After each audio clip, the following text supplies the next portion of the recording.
now seems like the appropriate time to indeed introduce somebody who we are so grateful to be joined by today, Judy Heumann, appropriately named.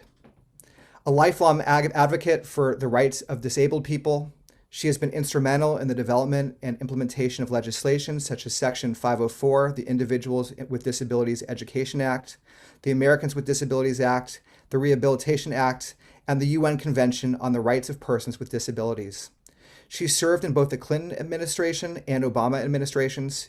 You can read her memoir, Being Human, an unrepentant memoir of a disability rights activist, co-authored by Kristen Joyner. She is also featured in the Oscar-nominated documentary Crip Camp, directed by James Lebrecht and Nicole Newnham. Judy also produces a podcast called The Human Perspective. Judy serves on a number of nonprofit boards, including the American Association of People with Disabilities, the Disability Rights Education and Defense Fund, Humanity and Inclusion, Human Rights Watch, United States International Council on Disability, and Save the Children. I don't know how you can do it all, but apparently it's being done. She has 20 years of nonprofit experience working with various disability organizations, including being a founding member of the Berkeley Center for Independent Living. And we are beyond grateful, Judy, for your presence here this evening. And I want to also call up my colleague, Andy Engel, who is going to be interviewing you. Andy, thanks so much for being here. We're grateful. Andy's a staff member at Reimagine, who's the program, one of our program leads. And Andy, I'm going to turn it over to you for this incredible conversation. Thank you, Brad. You know, I'm a huge Judy fan too after reading her memoir, but I've also become a huge Lachi fan after listening to her music and getting to know her story. And Brad, I would love to have this conversation with both of them. Could you also give that wonderful intro to Lachi as well? I would be more than honored. So Lachi is a blind, multi-award-winning artist, Grammys board member, and founder and president of Ramped.org. She has dedicated her platform, career, and craft to amplifying disability culture, promoting inclusion, and advocating for accessibility in the music industry. Forbes named Lachi a dedicated foot soldier for disability pride. Lachi has held talks with the White House, the UN, and the Kennedy Center, and has been featured in Essence, Billboard, and the New York Times for celebrating intersectionality through art and for her upbeat and unapologetic brand of disability pride. Holy cow, how do we have such great guests together in one space this evening? Andy, take it all on. I think I'm responsible for that, Brad, by booking these two. Anyway, no, it's amazing to be in the presence of these two leaders. I just want to say my name again is Andy Engel. I'm a white cisgender male. I got my glasses on. I've got an orange background, two wonderful paintings from China in the back, and I've got a flowered blue shirt on. I am just so thrilled to be with the two of you.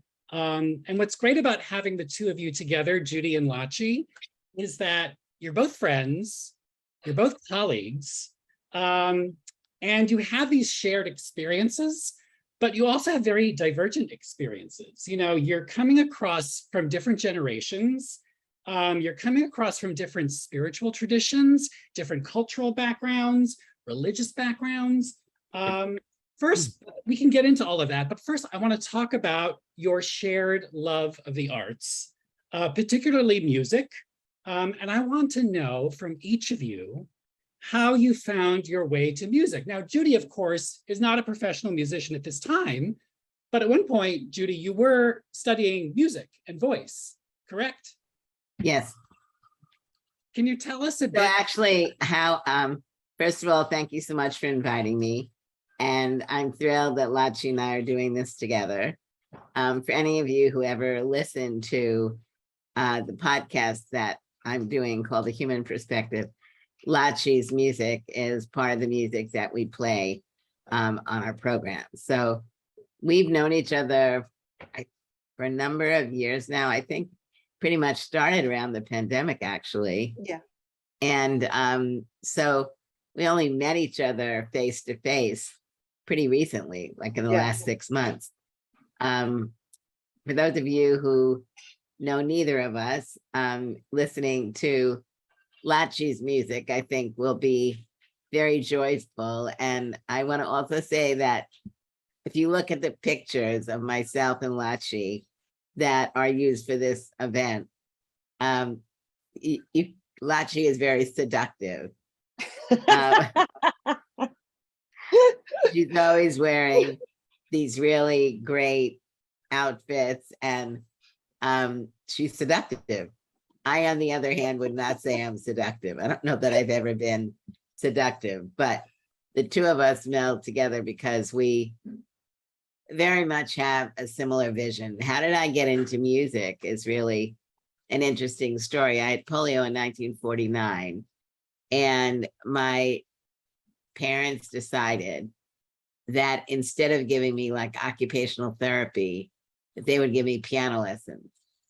So that's how I started doing piano. Although I was never a good pianist, my hands were not really strong enough to do that. My feet didn't reach the foot pedals, but nonetheless, that was my foray into music. And when I was about, I guess I was like 8 or 9 years old, at my synagogue, we did My Fair Lady, and I was Eliza Doolittle. And at my elementary school, in my segregated classes, we had this great speech therapist who also put on the performance of My Fair Lady, and I played Liza Doolittle. At camp, I was Peter Pan, and when I was about 15, I started taking 15, 16, I started taking voice classes. My teacher was the organist at, I'm Jewish, at the Methodist church up the block. But what was great about it is I sang with the choir, and I also did solo work with the choir. I did Oh Holy Night for Christmas Eve in the Methodist church. So, and what does music mean to me? Music to me is a way of connecting with a different part of myself. An internal, you can hear it now, an internal part of myself that can bring out different emotions that don't necessarily get to connect to in your day-to-day life verbal experiences. I think music is an amazing way for me and others to connect, both literally with the music, but the songs and the energy, and enable me to give something that is different than what I do on a regular basis. Thank you, Judy. Lachi, let's hear your music journey from the very early years of your life. Yes, for sure. Firstly, I want to thank you for having me. This is really amazing. I mean, I always love sharing any space with Madame Heumann. And, you know, it's so funny that Judy and I met during the pandemic, and we actually met because of music. Like Judy said, we met because Judy wanted music, I wanted to be important, so we were able to exchange that. And I feel so like honored and blessed to know Judy as just a human and a person, a human, Human, and as just herself. The first time I ever saw Judy or anything or heard anything about Judy was through Drunken History on Comedy Central. And who knew that watching a couple of kids talk drunkenly about the ADA would lead to this wonderful, beautiful friendship. So music. Music is my tool for advocating for disability inclusion, culture, and accessibility. Of course, my focus is on the entertainment industry. And my journey was a very interesting one. Today, I use music to, Judy mentioned that it's a great way to connect. I definitely agree with that. And I want to take that a step further to say that music is a good way to celebrate culture and to tell stories and to introduce people to something or an emotion or a person, place, or thing that they don't know about, but with a language that they can attune to in their heart and emotionally.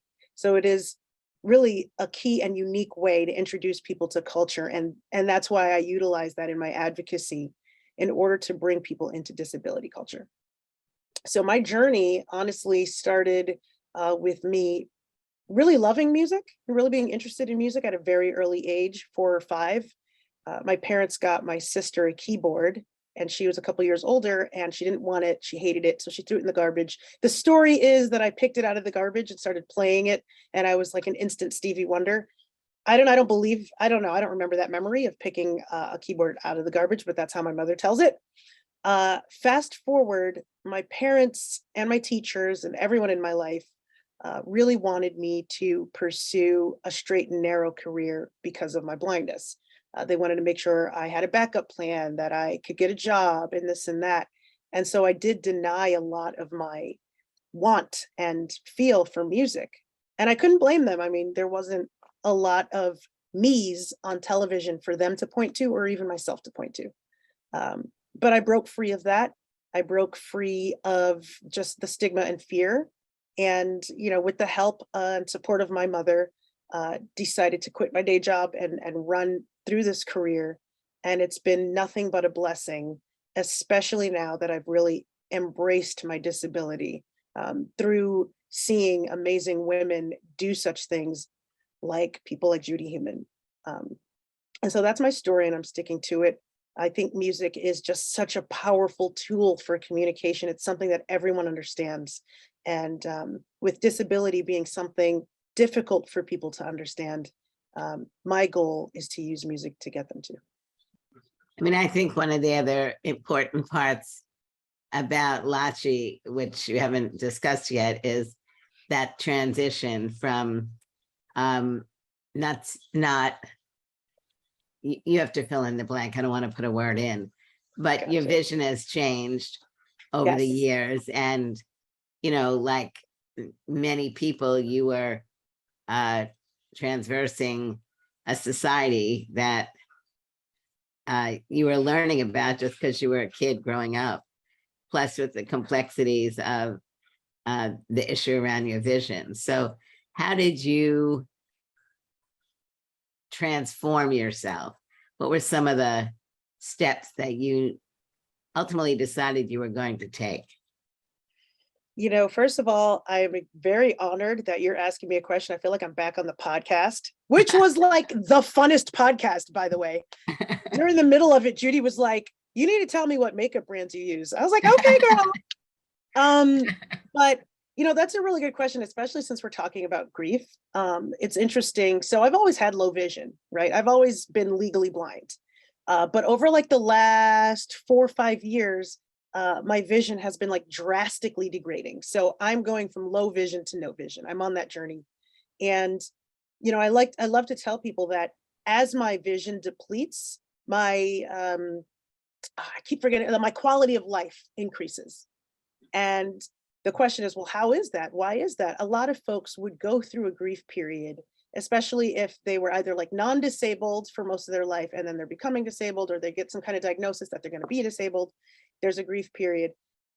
For me, I have always been a bit of a hustler, especially in my later years. Once I kind of seductive hustler. A seductive hustler.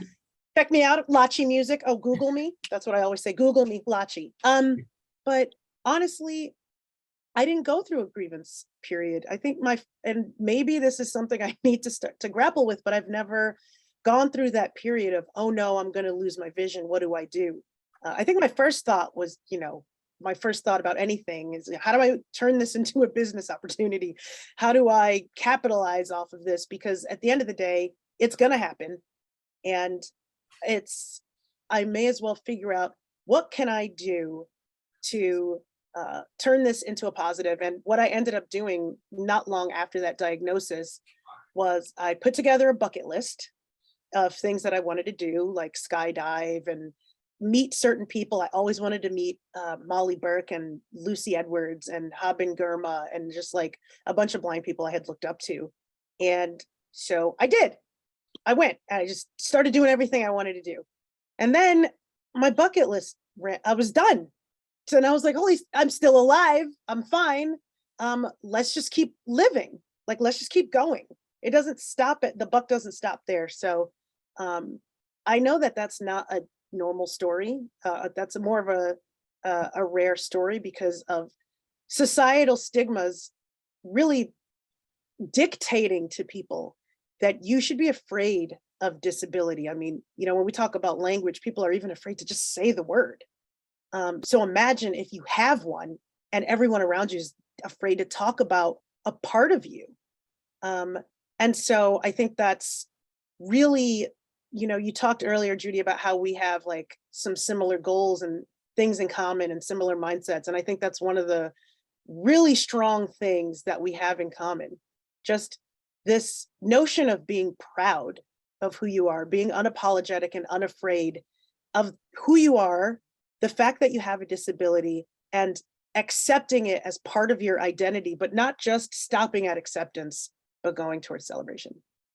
And I would say it's not necessarily that we're unafraid. I can just speak for myself, but given that my disability isn't the totality of who I am, there are times when I definitely need to be pushing myself forward to do things, because as much of an extrovert as I am, sometimes I'm intimidated. I try to get over it.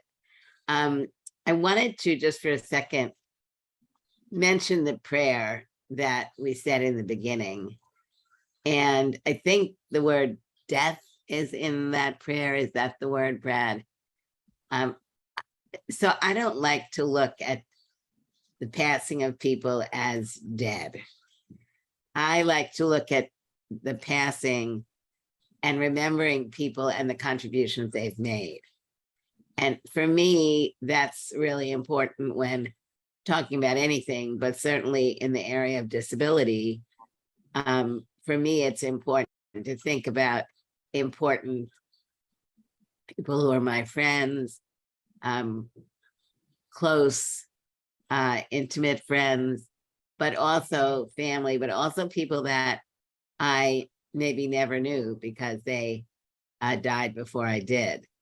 And I think in particular around COVID, which is what was the catalyst that brought people together, I think this links into one of the reasons why Lachi went beyond Lachi. So Lachi was not like me in work I've been doing. Neither of us were satisfied in just doing things that would advance us as individuals. Speaking for myself, it's always been very important for me personally, to work with people who are like-minded. And I think that's one of the reasons why Lachi and I have become friends and work together, as we have a like-minded vision. And Lachi, I think it would be really good for you to briefly explain, as you are moving forward and gaining confidence and recognition, how you were not satisfied for that just being for you. And the creation. Yeah, this is really like a riveting conversation that I didn't know would take these turns, but I absolutely love it. Before I even answer that though, I really love what you said about death. I know that my family, we are Nigerian. So I am a Nigerian immigrant. I'm a daughter of Nigerian folks who came to America when they were older. And while my parents are now Christian, historically, like from my grandparents upward, we didn't necessarily believe in the traditional sort of monotheistic religions, right? And one of the big concepts that we celebrate, or at least, talk about, and as part of it, is that death is not death, it's more transition, a transition of energy. So when you do the things you do, when you accomplish what you accomplish, when you have the things you have, that's all part of your energy being sprouted out into the world. Everything from the children you create to your accomplishments, to honestly just the words you say, the butterfly effect that you have on the world, that all remains. And once you physically are no longer in control of the body that you inhabited, that does not mean you've died, right? All it is that your energy has now sort of dispersed. And so we look at it a lot more as transition than death. But to go back to your other question, Judy, of, I think you hit the nail on the head, especially with me. And I'm kind of like freaking out that you know me better than I know myself right now here in this conversation, but it's the truth. I was really focused on becoming a successful musician. And, I started to see some success because I was hiding my disability and really working towards trying to get to the top. And when I kind of got to a place where I realized inside myself, I'm good at this, I'm getting called by great producers, I was like, well, why am I hiding this disability anymore?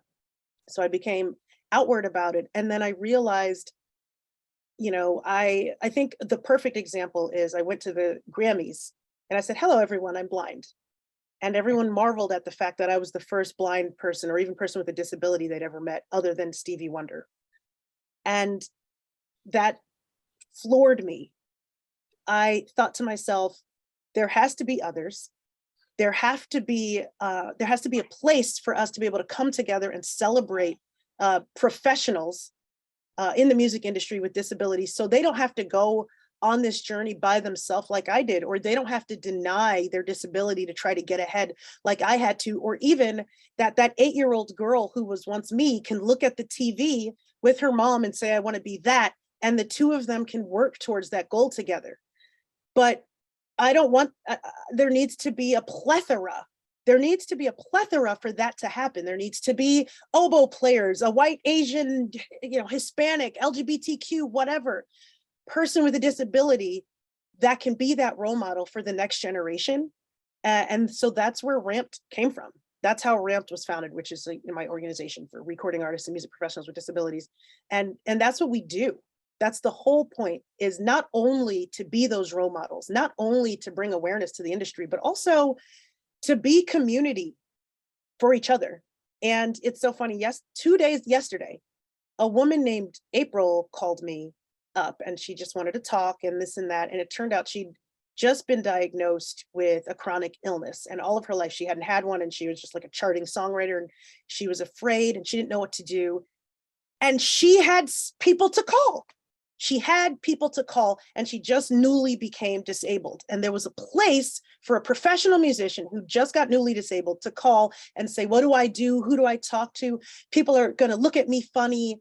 And she had a place to talk to with other respectable musicians. And I'm really passionate, very, very passionate about it, because I just didn't have that person to call. And now we've made that place for people to call.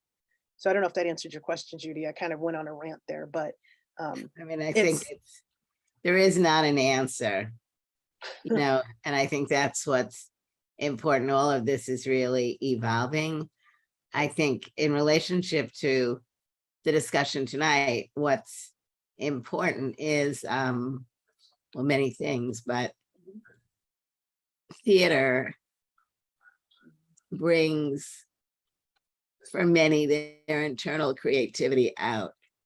And so the ability to be able to move forward, to try, whether or not you want to be a professional or not, is very important. And so I think the issue of disability and visibility of disability, as many of you on this call and Lachi, myself, and many others are doing, is really to allow people to understand so many different things. But one is, I think, an important point that Lachi was just raising is that you're not alone. Now, part of the problem is that there's still so many people who are unwilling to acknowledge that they have disabilities. And whether that's because they don't have other people that they can speak with to be able to discuss what some of their fears and concerns are about discussing their disability. And, disability can be change, and it could be significant change. And it it can be a loss, it can be a gain. Being able to get from one portion of the path to another can be done for many by really having the ability to speak to other people like Lachi was just describing. Mhm. So I think there needs to be a recognition of the value of community. And I think when we talk about COVID and people who've either are affected by long-term COVID, who now have disabilities, which is another issue, Right. or died as a result of COVID, really keeping their memories alive, I think, are so important. And for many of the people who died as a result of COVID, a lot of it was relating to people who had different forms of disabilities, who are not getting the health care they needed, who are not valued in many cases because of their disability, but also maybe their socioeconomic situation, their racial background, etc.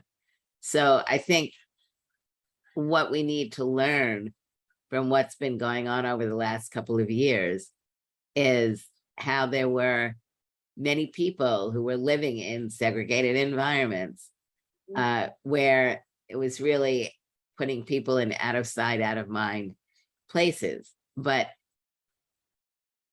we really need, as communities, to be looking back at what has happened, why it's happened, deal with what we need to deal with as far as people who have passed and its impact on people individually or collectively. But I think what's really important about the memories of people who've died is taking that and turning into something which is forward thinking and progressive and allows us to really look at where are the inadequacies in our system. Yes. Clearly, theater and music is very important for many, many people. And being able to have those individuals with so many different theatrical backgrounds is important because their individual stories and collective stories are so very important. So I think out of tonight's discussion, what I hope really does happen is a better ability of people to introspectively look at what their views of disability are, people that they may have known who did die as a result of COVID, what the causes were, and what we're doing to help prevent these situations in the future. People die in nursing homes and other places on a regular basis before and since COVID. Judy and Lachi, can I just pick up on something that you mentioned before, Judy, this idea of moving forward? And, I'm thinking about your book, and you talk about your parents, they just accepted your disability and they moved forward. And it's not a general rule. I think that all parents, whether your kid has a disability or not, when you're faced with something like that you automatically move forward. So I would like to hear a bit from each of you, a bit about your parenting experience, the helicoptering that might have happened, et cetera, et cetera. So I'd love to hear about that from you. I just want to say that the helicoptering is a new phenomenon, and I would never say my parents were helicopter parents at all. For me or my brothers, quite the opposite. But as you were mentioning, I had polio in 1949, and there were no laws at that time that protected the rights of disabled children or adults. And as I mentioned earlier, I'm Jewish, and my parents were survivors from Germany.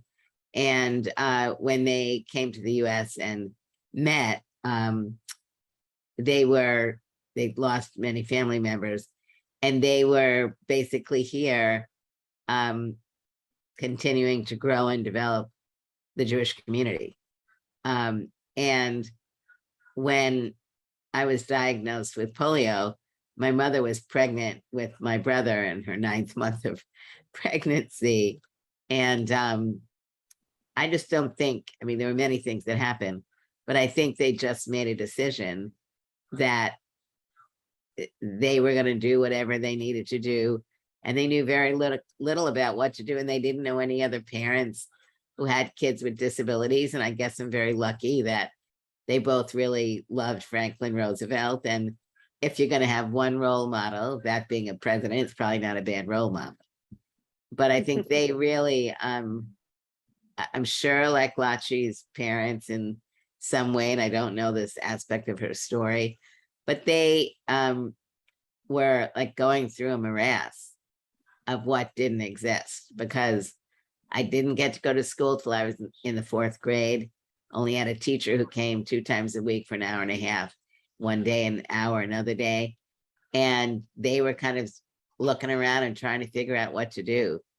And as things were evolving, my mother became more of an activist. She was not an activist before, but working with other parents whose children were having similar issues. And read the book, you can find out more about it. But the bottom line is, I think parents, family members, friends are very important. And what you hear a lot about people who acquiring their disabilities later is how many of their friends basically leave them. And I think that's another issue. To you, Lachi. Yeah, I have sort of some similarities and some sort of differences in that story, but my parents were definitely not, I was in no way coddled in any way. In fact, I could have used a little bit, but I was the 6th of 7, plus my mother took in a lot of other children while we were still kids in her home. So there was just a lot going on. And my mother was studying for her PhD while working a full-time job, and my father was working full-time. So we were just pretty latchkey. There was just a ton of us. I think that where my story is interesting is that, so my parents were very hardcore about education. So, being immigrant parents, hardcore about, Yeah. your job is to learn. Your job is to learn. You have to also get that white picket fence. You have to also get that house, that car, those 2.3 children, and have a really good job. So we were constantly steered, and it kind of goes into why I was steered into getting a good job and getting an education and things like that, and not like automatically pursuing music. But that was the way we were raised. I went to public school for a lot of my schooling. I was never in any sort of special classes, except for like in high school. I started doing AP classes, but that's not necessarily special classes or anything like that. And so I was really just kind of thrown into the fold. We didn't talk much about disability or even my blindness in the household. I mean, my parents, signed me up with the blind sort of advocacy situations that the state would provide. But it wasn't necessarily like a big talk thing that we had while I was growing up. And honestly, I'm pretty privileged, and I know that I am. I mean, my parents had decent jobs and was able to apparently afford having a million children. So we had our privileges. And one of the things that I love to kind of say, because, I've heard this before where people say, oh, well, being a woman is a disability because of the, society, blah, blah, blah, or being Black, isn't that a disability? Or having a bad attitude, which is my favorite one, is the real disability. But honestly, I think that the word they're trying to say is disadvantaged. Yes, being of minority race is a disadvantage. Being a woman in this society has its disadvantages, but being disabled doesn't automatically make you disadvantaged, and being disadvantaged doesn't make you disabled. I had a lot of advantages as a person with a disability, and from hearing Judy's story, she did too. I mean, honestly, just having loving parents that make the decision to really back you or do what they got to do for you is an advantage, and it is a privilege. And that's what I had. And so, or at least in some ways. And so that's pretty much just a small snippet of my parental story. Thank you both. I think I'm going to have one more question, and then I'm going to hand this over to Brad. But, Lachi, you mentioned this idea of the disadvantages of being a woman right now, and it would be remiss to not talk about the recent Dobbs decision on Roe versus Wade and its impact, not only on women, but with people with disabilities. And I would love to hear from both of you. What does it mean for a person with a disability to live fully and die well? And this is for you personally, this question, because everyone is unique. So what is that unique definition of living fully for each of you in light of this recent decision? Judy, I want to take this first, namely because I want Go. I want you to end on it. Because I'm here to learn. I'm actually just sitting here trying to learn from Judy, just like the rest of y'all. So I personally, to me, I think that for someone to live fully with a disability, without a disability, with whatever, is choice. I mean, that's what I believe accessibility really is. The ability for you to be able to choose whether or not you want to do the thing. So when something is inaccessible, it's it telling you you don't have the choice to do it. Let's say, for instance, there's a staircase to get to a party and there is no ramp. Well, then we have no choice if we are wheelchair users to get into that party. Giving us the option of a ramp gives us the choice. So I can decide, and by I mean a wheelchair user. And of course, I'm not speaking for wheelchair users, but it's just an easy example of a wheelchair user would have the choice to decide, I don't want to go to the party because I don't like the people in it. I don't want to go to the party because I'm, I'm sober now and they have too much alcohol there, as opposed to the party telling the person they can't come in. And so that's what I believe accessibility is. It's the ability to choose. And when we start taking away access, then we're taking away quality of life. We're taking away the ability to try to do what you have to do to live your best life. And the more we take away options, the more we take away access, the more we take away someone's quality of life. Now, earlier I had said, as I lose my vision, my quality of life actually increases. And it was because it's not because society is doing a better job at making things accessible for someone who's losing their vision. It's solely because I have decided to make the choice to be as creative as I can be, to keep all of my things as accessible as I can, to create accessibility for myself while advocating for society to do it too, because I don't really have time to be waiting for slow society to catch up to how fast I need things and the ability to choose those things. And so that's where I stand on that issue. I believe that it is an issue of taking away access, and that is a depletion of quality of life, for whether it's disability, whether it's womanhood, whether it's race, whether it's whatever. And I want to pass it over to Judy because I know she has some things to say on this as well. I think the issue of the Dobbs case is not a disability issue. It's an issue not just for women.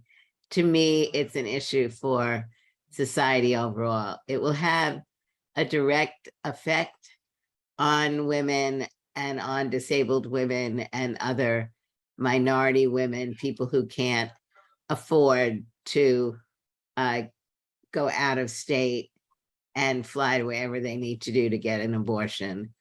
And I, at the age of 74, I remember one year when I was living at the university in a little apartment, there were three of us, and the woman I shared a room with got pregnant, and the woman who was in the living room got pregnant.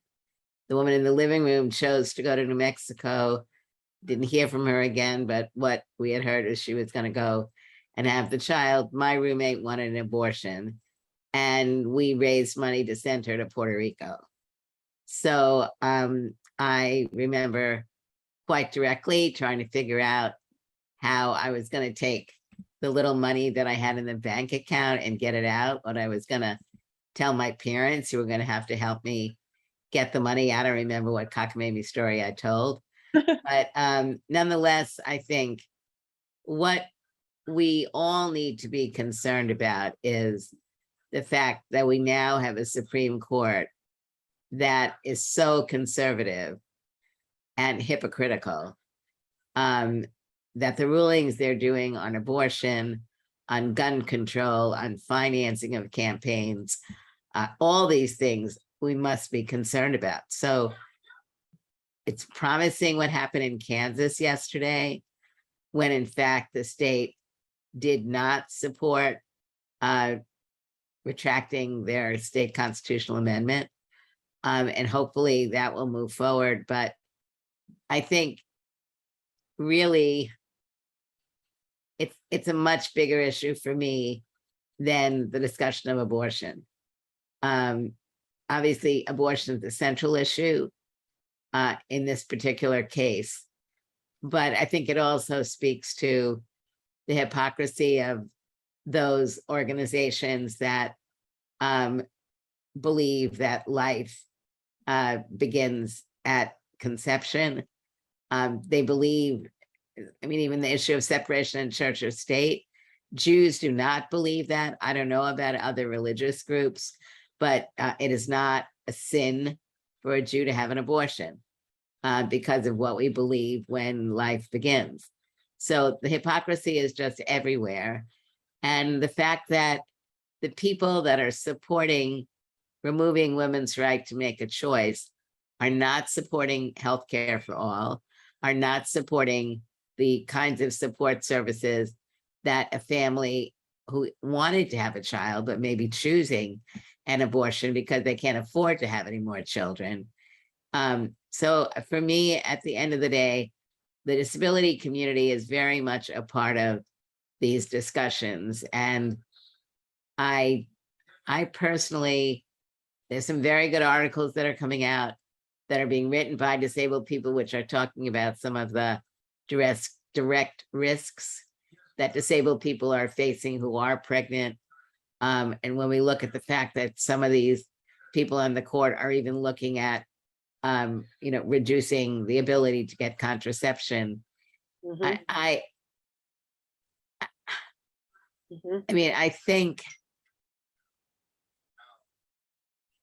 we need to be looking at how we can have difficult conversations with people that we don't agree with, in order for people to hopefully listen and recognize that it's denial of people's choice has such a strong impact throughout our lives. And while right now we're discussing abortion and guns, there are so many other areas that people should be very concerned about. Yeah, amen. Amen to that. And also, there is a denial of choice for healthcare. There's a lot of people who, because of the healthcare situation, can't get what they need because they can't afford it, or because of the hoops they have to jump through. And I mean, even like personal close friends who are going through some really difficult things, maybe having like a chronically bad back or whatever. And, there are some solutions to fixing these things that are unattainable because of our healthcare system and just how it's become a thing that is not talked about the way that it needs to be talked about. It's not addressed the way that it needs to be addressed.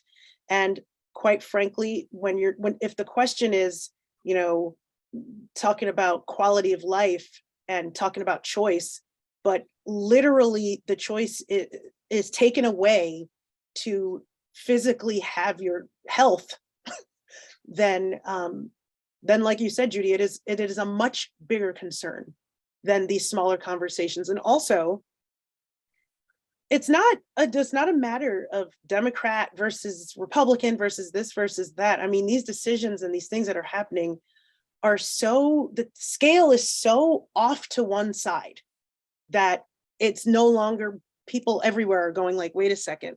And when we look at these numbers, I mean, at the end of the day, what was it? Some 85 to 90% are actually for abortion rights and the right to choose in some form or fashion.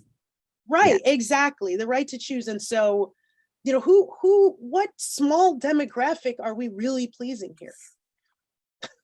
Lachi and Judy, I want to thank you both for this amazing conversation that could On keep that going. note, On that note, no, on that note, I want to say that you have confirmed that you're both badasses, you're both chingonas, and it was a real honor to be, to be in conversation with you, although I didn't really need to facilitate all that much. You two were going right ahead and I just stepped back and that was perfect. But now, Judy, we're going to say goodbye for a moment. Lachi, I'm going to have you now in conversation with Brad to move us into our honor ceremony. So thanks again. I don't want to say bye to Judy, so I still see you there, Judy. We're keeping an eye on you. But Lachi, you know, just to say for myself, music has been such a powerful part of my life. I see the role of constraints in what music can provide. You know, you're constrained by the instrument you have, your voice, whatever the constraints are, that's what the music comes out of. And you know, when my friend, the girl that I loved growing up, Sarah, was dying of cancer, it was like music was the only thing I could turn to that gave me an outlet to care for her and find healing myself. And so I would love to ask you, we have some videos of yours, I believe, that we could share. And I was wondering if you could set up for us so I can share with the rest of this incredible group your music, if you could share what brought what we might be seeing in a couple minutes to life. Are you just going to play them both in a row, or do you want me to just kind of set them both up? You tell us. You're the artist. Either way is fine. I can start by talking about Far. Sure. But frankly, you just mentioned something I thought was really interesting about our body, or about you know, we're constrained, and then we use that to create something beautiful. 2 points to that: like when you look at a wave, right? There is a peak and there is a trough. I think that, you know, after every period of friction comes that period of beauty, and so that's why I love that you kind of mentioned that there's a constrainment, but outpours this beauty. And I believe that all of our full bodies are instruments. And we use our bodies to connect with other people, whether it is via sound, whether it is via touch, or whether it is via any other kind of form of communication. We use our minds and we use our bodies to communicate as instruments. And in that sense, we are all sort of creators, and creators of music, creators of perspective, creators of art, creators of culture in some form or fashion, even if that culture is just a culture of you. And so this is why I'm such an advocate for utilizing your skills and your talents to really show other people your self-expression. This song that you're about to show, called Far, is actually the performance I did was 2 years ago. You're going to see my ridiculous fro. And the lyrics to this song are, no one's ever got this far. We live, we learn, we rise, we fall, we learn. No one's ever got this far. And the truth of the matter is right now, this moment, and this moment, and this moment is the first time anyone is experiencing it. Every moment of life is just a pioneering first moment, always. And as long as you're breathing, as long as you're existing, there is hope to make something amazing happen in the world. There is hope to get over whatever you're going through, whatever grievance you're going through. There is hope to make that different decision you could never make. There is hope to find that love. There is hope to get that raise. And there is hope to really find that self-acceptance. And so that's what Far is. Zubin, let's cue it up.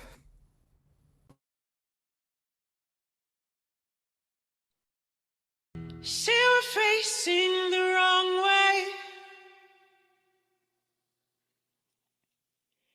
We're replacing the wrong days.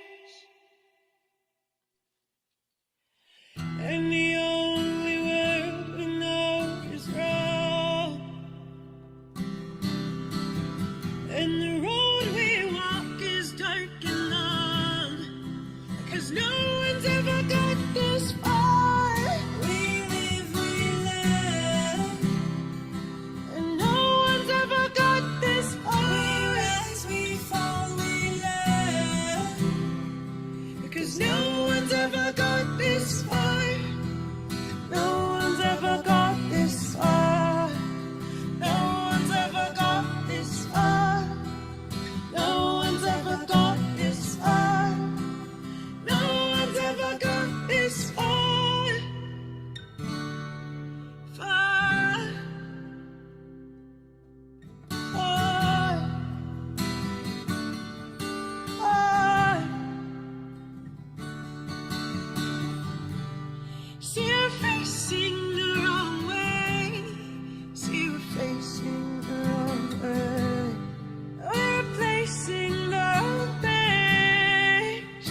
Thank you. Wow, thank you, thank you. That was honestly breathtaking and incredible and inspiring and beautiful. All the yeah, what Ashanta in the chat said, beautiful and very inspiring, captured the words right out of my mouth. And if anyone out there wants to have a reaction to that song that we can share forward with Lachi, please, because it deserves many reactions of goodness.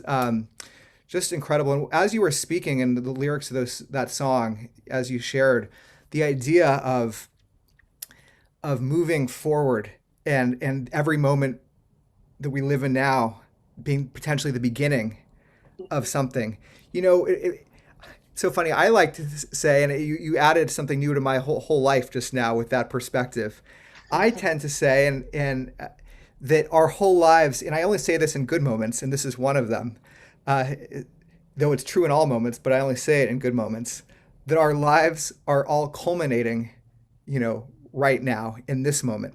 And so everything in our lives has brought us to this place.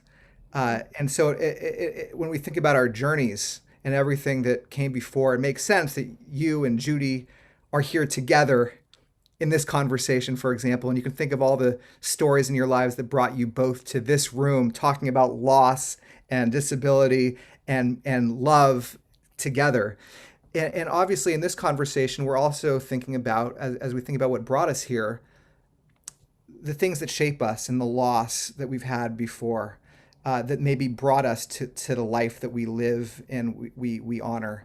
And so I'm curious in that vein, as we've lit candles here this evening, if that has a relationship to the next song that you might set up for us. Yes, actually. I didn't know that was gonna be the setup, but I can make this work. So it's you're right. It's true. I mean, we're here and we're only here and where we are because of all of the decisions that we made to get to this point. But to expand on that, really, it's all of the decisions that everyone has made, sort of the kind of cosmic decision. We have to traverse society, and our decisions are based on the world around us and how we have to do what we can do to navigate and try to get to our best life. And, when we talk about the reason we're here now is because of the choices we had to make, it really brings us back to really wanting to make sure that we have as much choice as we have. It's interesting. The next song that you're going to play is called Duality. And I love that there's so much Jewish representation here. So my previous manager, who had actually passed away to COVID, was Jewish. And the reason I even bring this up is because while I was signed to him, he really helped explode my career. We were running around touring. He introduced me to some of the most famous people that I've worked with. He helped me get my music on the radio for the first time. And I was like, I'm famous. And it was, we did a lot of work together. And I don't think he knew that I was legally blind, but he and I were really close.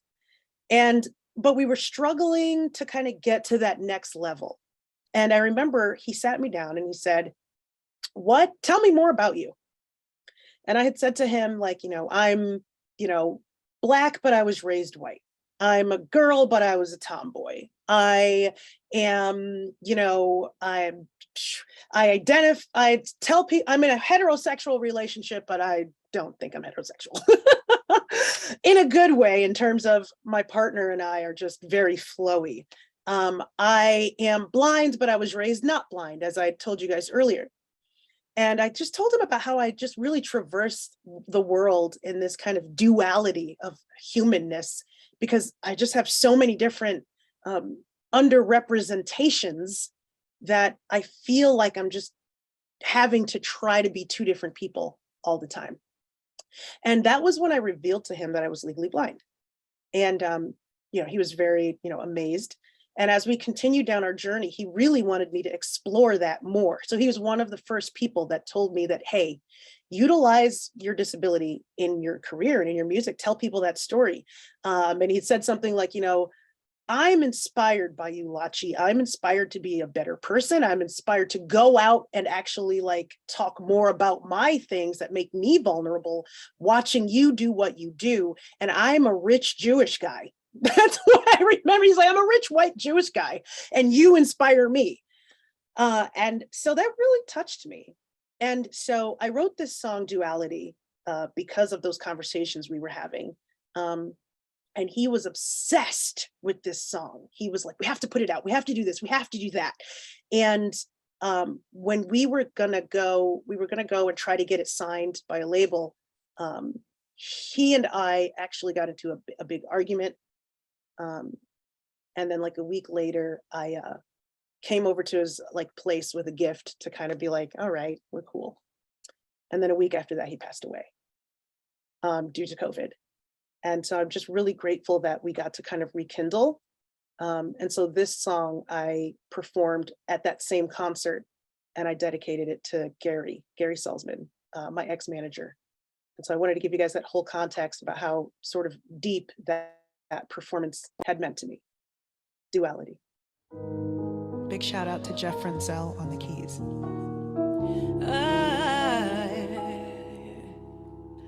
What I hate most about this is I was actually in love. It's like you came through and freed my soul, but kept my heart in cuffs. You were a dark blue midnight with a touch of stars, a ray of sunlight with a hint of darkness. But I'm clouded wondering who you are, 'cause I am lost in your duality. I'm like, who are you actually? Are you true or you just acting for me? 'Cause you consume the whole of me in your duality.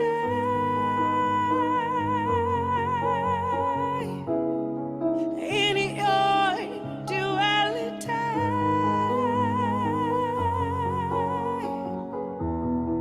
I am lost in your duality. And who are you actually? I am lost in your duality.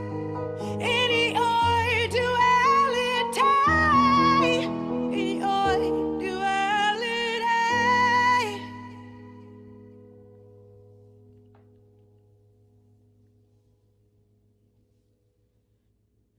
In your duality. Your brand of laid-back chaos got me torn like good and evil. It's like you break my walls, yet break my fall. I'm trapped in your upheaval. You came and steered me right when I was veering left. But once all right was always when you left me. Reminded of what I chose to forget now.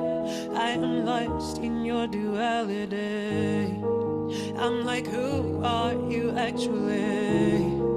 Are you true or you just acting for me? 'Cause you consume the whole of me in your duality.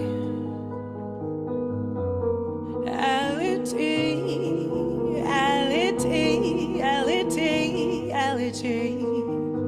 You've lost me in your duality.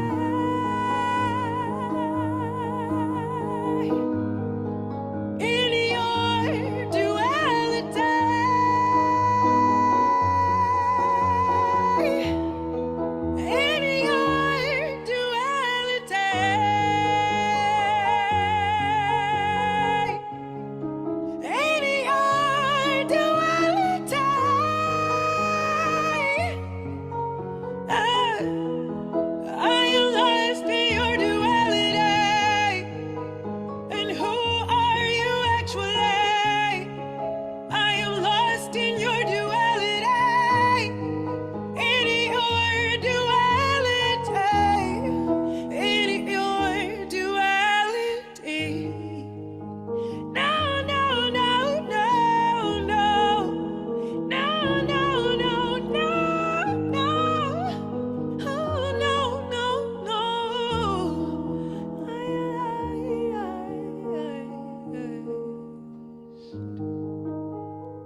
R.I.P. Gary Salzman.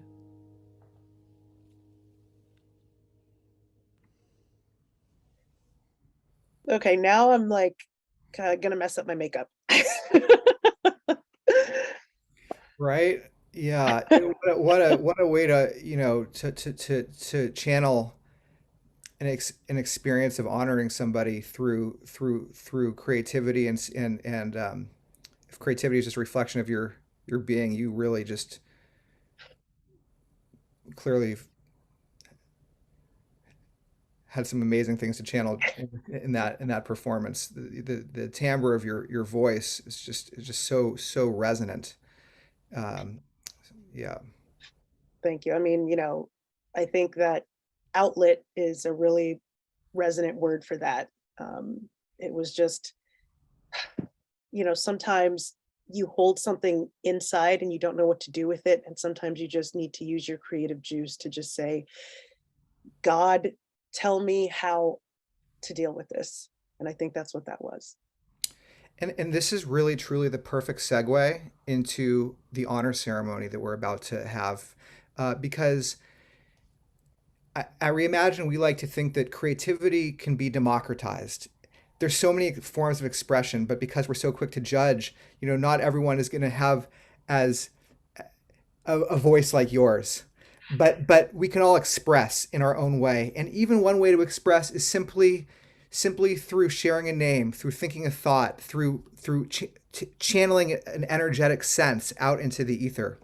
And so we want to take advantage of that human capacity together now and play another song of yours, while folks in the chat in a second are going to have the opportunity. You're going to have the opportunity. Everyone together now is going to have the opportunity in the chat to share a name, of someone we want to bring into the space and honor. It could be something else we feel like we've lost, and maybe what you want to share, to that person, or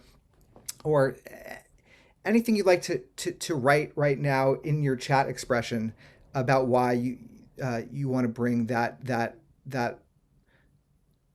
person or thing or object or feeling into the space in the chat. And I love what Judy shared before about death, and how death isn't really necessarily, it's so, doesn't have to be so finite, insofar as together we have the opportunity to bring to life with each other here in this space all of that energy, as one community. And so, I think now Zubin can cue up the music, and Judy, if you're still there, I see you there. I just want to give you an opportunity before we do this to share, who in your life you would like to honor as part of this ceremony.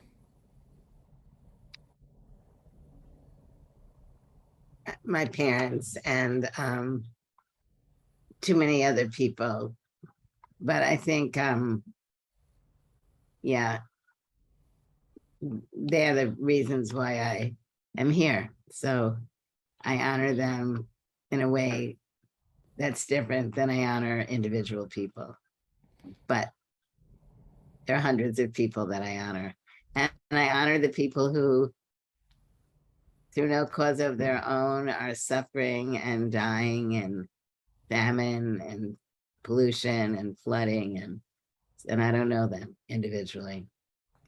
Well, Judy, we honor your parents here in this space, all the folks that you named that you want to honor, and Lachi, for Jeff as well in this space.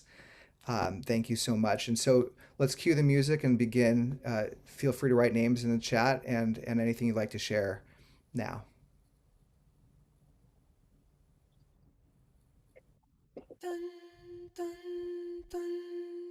Henry Crows, my 13-year-old son.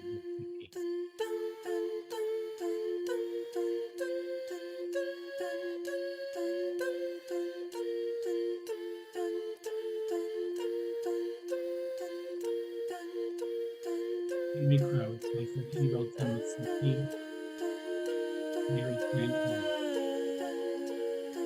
Monica's father, Albert,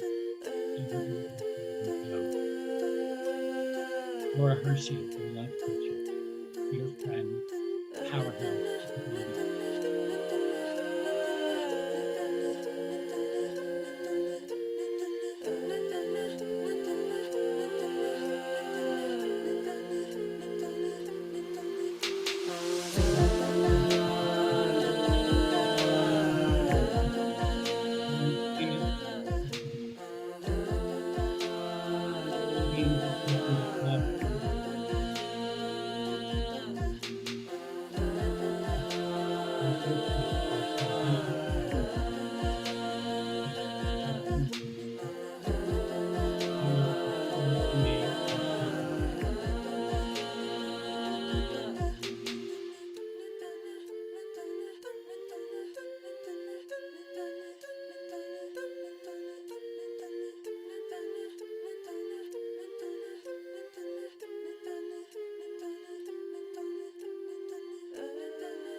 Family. Therapy, honoring my mom who died in May after surviving war, financial issues, health issues, COVID, and so much more. All the story of love, laughter, honesty, singing God, embracing whatever takes away. My mom Linda, my aunt Betsy, my grandmother Brenda, my mother about to lose her sister. My mom, Viviana Brenner, about love, passion, kindness, and life greater than myself.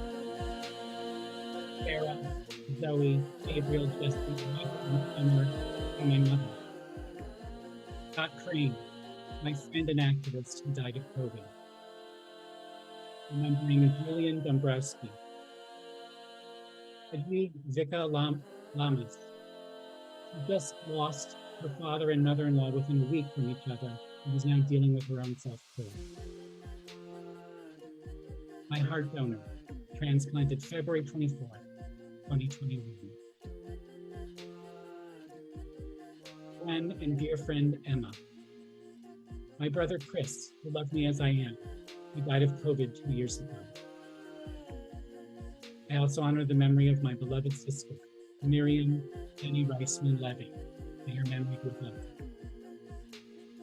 My mother Doris, grandmother Louise, and great auntie.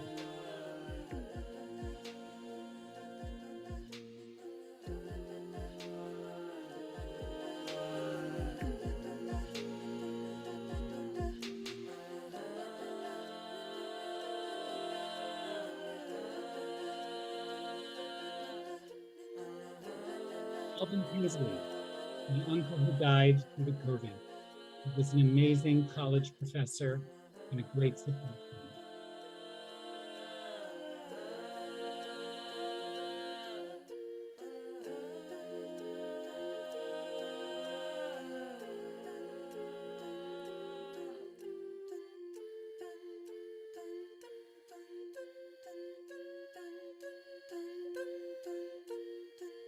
Jim Scully, I loved his voice.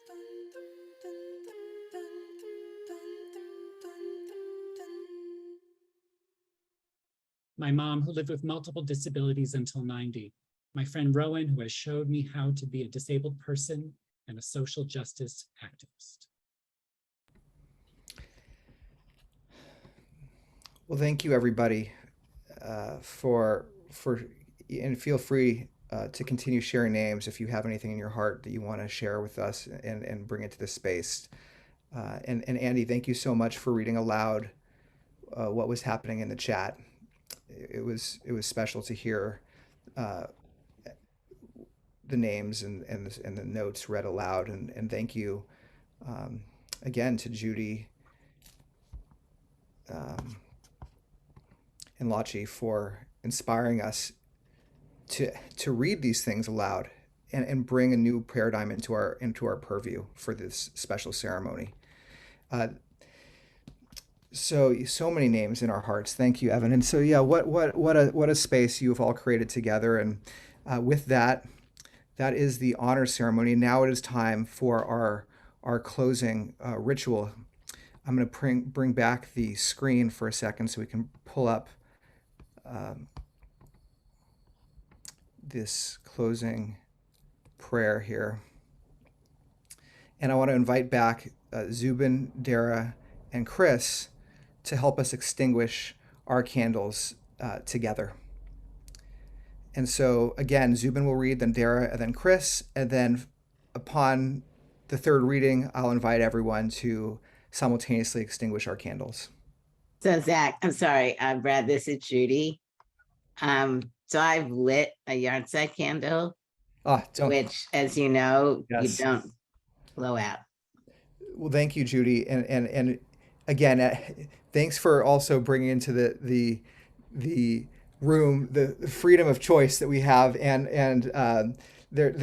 as we've described earlier, if you want to keep your candle lit, that is something that we support. We support all loving actions in this space, and that is certainly one of them. And so, but I will invite those of you who wish to blow out a candle together and find some healing and a collective moment together. That opportunity at the end of these three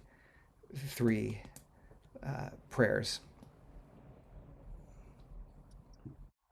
By extinguishing our candles, we release light into our world to keep alive the memories of those we honor today and tomorrow, and for the rest of our lives.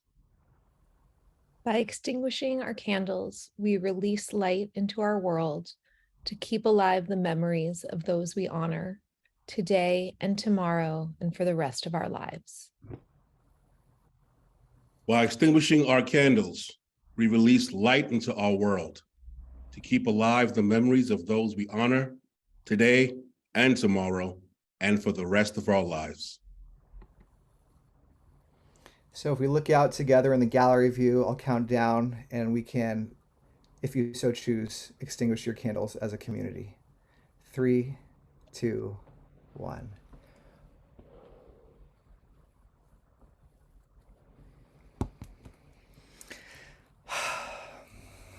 All right, everyone. Thank you so much for being here. Judy, thank you for interjecting for a yard site. That was really powerful and also a great tidbit of learning for us as a community. And Lachi, thank you so much for your music again and everything you've both shared with us today. I just want to thank you for that. I wasn't expecting, honestly, to have this sort of a deep down ability to share my story and to honestly actually do some undone grieving for my previous manager. And it was just an amazing time to get to hang with my homegirl Judy and explore these things. And I really love that this is a continuing, ongoing society. And I just want nothing but the best and for more folks to know about this and really be able to heal in a positive way. Well, thank for you. having me. Your music and Judy's words and both of your words are a big part of that healing. And it is a society and it's a family that we're co-creating in this world. So thanks to everyone. Now, of course, Lachi sounds amazing when she sings. We know that our collective singing on Zoom doesn't usually sound as amazing, except Lachi, this is true. There's one word that if you sing it on Zoom in collection, it actually sounds good. It's, believe it or not. If you sing the word love, as a cohort, it actually is pleasing to the human ear. So we are going to leave this session with one extended, long, deep collective, unmuted. So you'll unmute yourselves and we'll all sing the word love together. And we'll hear Lachi's voice make all of our voices sound better. So, all right, on the count of 3, 3, 2, 1. Love. Love. Love. Oh, come on. That was the weakest love I've heard in a long time. Usually, I mean, maybe Lachi's making us nervous. All right, I'm going to try this one more time. We got to do a big collective love and then we can let you go. But we can't leave until love is abound in a chorus of goodness. 3, 2, 1.